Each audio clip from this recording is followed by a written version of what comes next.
Hello dear job aspirants, তপোবন study centre থেকে আমি Rima ma'am বলছি। দেখো, তোমাদের গতকাল যে ব্যাঙ্ক অফ বরোদার যে শর্ট নোটিফিকেশানটা বেরিয়েছিল সেটার উপর যে তোমরা ভিডিওটা দেখেছিলে, আজকে আমি তার ফুল ভিডিওটা করছি, কারণ ফুল নোটিফিকেশানটা অলরেডি বেরিয়ে গেছে। ঠিক আছে, তো আমি এটা খুবই খারাপ লাগছে যে আমাদের West Bengal state wise vacancy দেবে, সেটা তো আগেই বলেছিলাম, এবং স্টেট ওয়াইজ ভ্যাকান্সিটা খুব অল্প আছে। টোটাল ভ্যাকান্সি 500টা সব স্টেটে ভাগ করতে গিয়ে তো এখানে খুবই কম। আর যেহেতু বরোদা ভাদোদারা মানে ব্যাঙ্ক অফ বরোদা, যেহেতু গুজরাটের ভ্যাকান্সিটাই সব থেকে বেশি আছে এখানে, যেটা গুজরাটে দেখতে পাচ্ছি 80টা ভ্যাকান্সি আছে, বাট আমাদের ওয়েস্ট বেঙ্গলে খুব ভ্যাকান্সি কম, ওয়েস্ট বেঙ্গলে 14টা ভ্যাকান্সি। বাট একটা স্টুডেন্ট কিন্তু যে কোনো অন্য স্টেটের এগেনস্টেও কিন্তু পরীক্ষা দিতে পারে। ঠিক আছে, যেমন কিন্তু সেখানকার লোকাল ল্যাঙ্গুয়েজ জানতে হবে। যেমন মধ্যপ্রদেশের যারা হিন্দি জানে, মধ্যপ্রদেশে 16টা ভ্যাকান্সি আছে, ছত্তিশগড়ে 12টা ভ্যাকান্সি আছে, ওয়েস্ট বেঙ্গলে 14টা ভ্যাকান্সি, সব স্টেটে এরকম ভাগ করে আছে। ঠিক আছে, তো লোকাল ল্যাঙ্গুয়েজটা যদি জানে কেউ, হিন্দি অনেক স্টেটে শুধুমাত্র হিন্দিটাই লোকাল ল্যাঙ্গুয়েজ, তো সেটা জানলে অনেকে সেই স্টেটে অ্যাপ্লাই করতে পারে। আর বাংলা মানে যারা ওয়েস্ট বেঙ্গলে করতে চায় তারা ওয়েস্ট বেঙ্গলেও করতে পারে। আচ্ছা, তো আমি ভ্যাকান্সিটার ব্যাপারে একটু বলে দিই। ফর্ম ফিল আপটা তো শুরু হচ্ছে আজ থেকে 3 মে, আর ফর্ম ফিল আপটা চলবে 23 মে অবধি। তোমরা যারা অ্যাপ্লাই করতে যাও একবার শুনে নাও ফর্মটা। ওয়েস্ট বেঙ্গলের টোটাল ভ্যাকান্সি 500টা, আর ওয়েস্ট বেঙ্গলে 14টা ভ্যাকান্সি। তার মধ্যে এসসি ক্যান্ডিডেটদের 3টে ভ্যাকান্সি আছে, ওবিসি ক্যান্ডিডেটদের জন্য 3টে ভ্যাকান্সি আছে, এবং ইডাব্লিউএস 1টা ভ্যাকান্সি আছে, ইউআর 7টা ভ্যাকান্সি আছে, আর এখানে এক্স সার্ভিসম্যানে 3টে ভ্যাকান্সি আছে। ওকে, আচ্ছা, তো দেখো এজ লিমিট যেটা বলেছে, মিনিমাম এজ লিমিট 18 বছর, ম্যাক্সিমাম 26 বছর অবধি। আর এডুকেশনাল কোয়ালিফিকেশান যেটা লাগবে বলেছে সেটা হচ্ছে পাস্ট দ্য 10 স্ট্যান্ডার্ড, মানে শুধু মাধ্যমিক যোগ্যতা, মাধ্যমিক পাস হলেই হবে, বাট মাস্ট মানে proficient in the local language of the state or UT, that is candidate should be able to read write speak. মানে শুধু লোকাল ল্যাঙ্গুয়েজ জানা মানে কি, রিড রাইট এবং স্পিক বলতে, লিখতে, বলতে এবং মানে পড়তে জানতে হবে, 3টেই জানতে হবে, লিখতেও জানতে হবে, পড়তেও জানতে হবে, বলতেও পারতে হবে, তবেই সেটা তোমার জানা হলো। ঠিক আছে, লোকাল ল্যাঙ্গুয়েজটা জানতে হবে। For which the vacancies candidate wish to apply, যে স্টেটের জন্য অ্যাপ্লাই করবে সেই স্টেটের লোকাল ল্যাঙ্গুয়েজটা বলতে পারা, লিখতে পারা এবং পড়তে পারতে হবে। আর রোলস হচ্ছে যে রেসপন্স অফিস অ্যাসিস্ট্যান্ট, পিওন হচ্ছে পোস্টার নাম। আচ্ছা, তো এখানে আর যেগুলো, যেমন ন্যাশনালিটি ইন্ডিয়ান হলেও যারা নেপালের বাসিন্দা বা সাবজেক্ট টু ভুটান, তারাও অ্যাপ্লাই করতে পারবে, ইন টার্মস অফ কন্ডিশনস তো আছেই তার জন্য কিছু।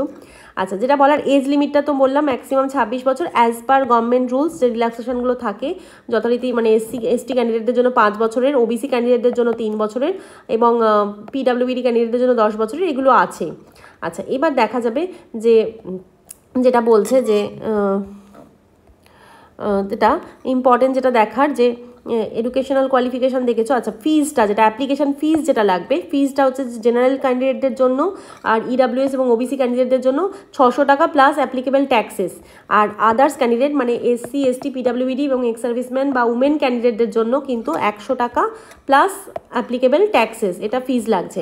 একটা প্রি এক্সামিনেশন রিক্রুটমেন্ট ট্রেনিং দেওয়া হবে, সেটা এসসি, এসটি, ওবিসি, পিডাব্লিউবিডি ক্যান্ডিডেটদের জন্য, যে কীরকমভাবে পরীক্ষাটা হয়, তার সিবিটির একটা ডেমো দেওয়া হবে, সেটা দেখানোর জন্য। লোকাল লোকেশন অফ পোস্টিং, তো যে স্টেটে অ্যাপ্লাই করবে সেই স্টেটে পোস্টিং পাবে। প্রোবেশন পিরিয়ড হচ্ছে প্রথমে 6 মাসের probation period, then his or her joining the bank will be confirmed after successful completion of the same. Selection procedure, online test followed by local vernacular language test, এটাকে local proficiency টেস্টও বলছে of candidate. Online test, then local language test, qualifying and passing in the online test of candidates qualifying or passing in the online test. ঠিক আছে, qualifying তো মানে local language টেস্টটা qualifying হবে, আর যেটা সিবিটি হবে সেটা তোমাদের পাস করতে হবে। যেমন এখানে মানে অনলাইন টেস্টের যেটা মানে যেগুলো থাকবে স্ট্রাকচারটা বলে দিয়েছে। General knowledge of English language 25টা কোয়েশ্চেন 25 নাম্বার, জেনারেল অ্যাওয়ারনেস 25টা কোয়েশ্চেন 25 নাম্বার, এলিমেন্টারি এরিথমেটিক 25টা কোয়েশ্চেন 25 নাম্বার, এবং সাইকোমেট্রি টেস্ট আর রিজনিং 25টা কোয়েশ্চেন 25 নাম্বার, টোটাল 100টা কোয়েশ্চেন 100 মার্কসের হবে।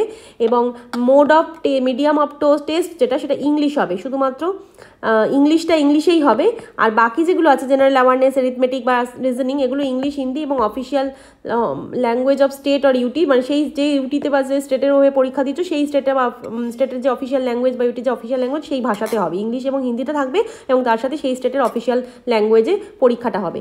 ডিউরেশন হচ্ছে যে এখানে কিন্তু সেকশনাল ডিউরেশন, মানে হচ্ছে ইংলিশের জন্য 20 মিনিট, জেনারেল অ্যাওয়ারনেসের জন্য 20 মিনিট, এলিমেন্টারি ম্যাথের জন্য 20 মিনিট, আর রিজনিংয়ের জন্য 20 মিনিট, টোটাল 80 মিনিটের পরীক্ষা, অর্থাৎ 1 ঘন্টা 20 মিনিটের পরীক্ষা। আচ্ছা 25টা করে কোশ্চেন, 20 মিনিট করে স্টেট টাইম। তো ঠিক আছে, এবার এখানে কিন্তু প্রত্যেক ক্যান্ডিডেটকে will require to obtain minimum cut up score in each section, মানে সেকশনাল কাট অফ আছে যেগুলো ইংলিশে পাস করতে হবে, জেনারেল অ্যাওয়ারনেস, ম্যাথ, রিজনিংয়ে পাস করতে হবে, as well as minimum cut off in the total score of 100, এবং এছাড়া টোটাল 100-এর মধ্যেও একটা মিনিমাম কাট অফ স্কোর ওরা রেখে দেবে, সেটাও কোয়ালিফাই করতে হবে, তবে কিন্তু সিলেকশন হবে। মানে sectional cut of plus overall cut off দুটোই এখানে সেট করা থাকছে পরীক্ষাটা। আর মিডিয়াম অফ এক্সামিনেশন যেটা হবে আমরা দেখে নিচ্ছি, যেমন ধরো ওয়েস্ট বেঙ্গলের জন্য যেটা হবে, ওয়েস্ট বেঙ্গলের medium of examination English, Hindi এবং বেঙ্গলি, এই 3টে ভাষায় পরীক্ষা হবে। আর লোকাল ল্যাঙ্গুয়েজ বলতে যেগুলো বোঝানো হচ্ছে, দেখো কিছু কিছু স্টেট, যেমন দিল্লিতে যদি পরীক্ষা দাও লোকাল ল্যাঙ্গুয়েজ হিন্দি, বা তুমি যদি ছত্তিশগড়ের হয়ে পরীক্ষা দাও লোকাল ল্যাঙ্গুয়েজ অনলি হিন্দি, বা তুমি যদি শুধু মধ্যপ্রদেশের হয়ে পরীক্ষা দাও তাহলে সেখানেও লোকাল ল্যাঙ্গুয়েজ হিন্দি, ঠিক আছে। এরকম কিছু কিছু আছে, যেমন হচ্ছে যে রাজস্থানের লোকাল ল্যাঙ্গুয়েজ হিন্দি, ওকে, বা এখানে উত্তরাখণ্ডের শুধুমাত্র লোকাল ল্যাঙ্গুয়েজ হিন্দি, আর ওয়েস্ট বেঙ্গলের local language Bengali and Nepali. তো এগুলো, আর যেটা মানে পরীক্ষা দিতে যাওয়ার সময় অবশ্যই please carry note that will not be permitted to appear for the online test without valid call letter, photo ID proof and one additional photograph, ঠিক আছে। এই 3টে জিনিস নিয়ে যেতে হবে। আর টেস্ট সেন্টার যেটা হবে, যদি ওয়েস্ট বেঙ্গলের হয়ে কেউ পরীক্ষা দাও তাহলে ওয়েস্ট বেঙ্গলে সে কল্যাণী, ওয়েস্ট বেঙ্গলের কলকাতা, আর ওয়েস্ট বেঙ্গলের আন্ডারে শিলিগুড়ি, এই 3টে জায়গায় কিন্তু তার শিলিগুড়ি 3টে জায়গায় তার মানে পড়তে পারে, সিট পড়ার চান্স আছে। ওয়েস্ট বেঙ্গলেই 3টে সেন্টার আছে, এছাড়া আদার সেন্টার্সগুলো রয়েছে বিভিন্ন স্টেট ওয়াইজ। তো এটাই ছিল পরীক্ষার মানে বিষয়বস্তু মোটামুটি। তোমরা যারা ফর্ম ফিল আপ করতে ইচ্ছুক তারা অবশ্যই ফর্ম ফিল আপ করে নেবে। আর কিছু ফর্ম ফিল আপটা করতে পারবে তোমরা www.bankofbaroda.in এই ওয়েবসাইটের মাধ্যমে ফর্ম ফিল আপ করতে পারবে। এবং ফর্ম ফিল আপ করার সময় যেটা মনে রাখতে হবে যে গাইডলাইন্সগুলো, যেমন তোমাদের এখানে কিছু ডকুমেন্ট আপলোড করতে হবে, ডকুমেন্ট মানে ডিওবি, ডেট অফ বার্থের প্রুফ হিসেবে 10th মার্কশিট বা certificate, educational certificates, relevant mark sheet and certificate, all educational certificate should be scanned in a single PDF file। সব মানে মার্কশিট আর সার্টিফিকেটগুলো একটা সিঙ্গেল PDF ফাইলে upload করতে হবে। ওয়ার্ক এক্সপিরিয়েন্স সার্টিফিকেট যদি থাকে বা কাস্ট সার্টিফিকেট যদি থাকে সেগুলো সব PDF ফরম্যাটে আপলোড করতে হবে।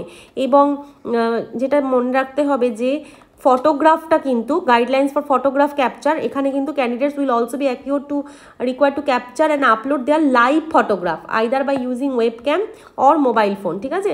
ওয়েব ক্যাম বা মোবাইল ফোনের মাধ্যমে কিন্তু লাইভ ফটোগ্রাফ ক্যাপচার করতে হবে। তো এই সিগনেচারটা তোমাদের প্রত্যেকে বলা হয়েছে যে to sign on white paper with black ink pen, white paper with black ink পেনে 10 থেকে 20 কেবির মধ্যে সিগনেচারটা নট ক্যাপিটাল লেটার্সে হবে না, এগুলো কিন্তু আপলোড করতে হবে। আর সমস্ত ডকুমেন্টের স্ক্যান মানে সাইজগুলো মানে 200 DPI এর মধ্যে মানে রেজলিউশনটা থাকতে হবে। সাইজগুলো যেরকম বলে দিয়েছে সেই সাইজ মেনটেন করতে হবে। তো চলো এই ফর্ম ফিল আপটা তোমরা যদি কেউ করতে ইন্টারেস্টেড থাকো তো অবশ্যই ফর্ম ফিল আপটা করবে। ফর্ম ফিল আপটার কিন্তু লাস্ট ডেট যেটা দেওয়া হয়েছে যে 23শে মে, ঠিক আছে। 23শে মে হচ্ছে ফর্ম ফিল আপটার, 23rd মে হচ্ছে ফর্ম ফিল আপের লাস্ট ডেট অনলাইনে।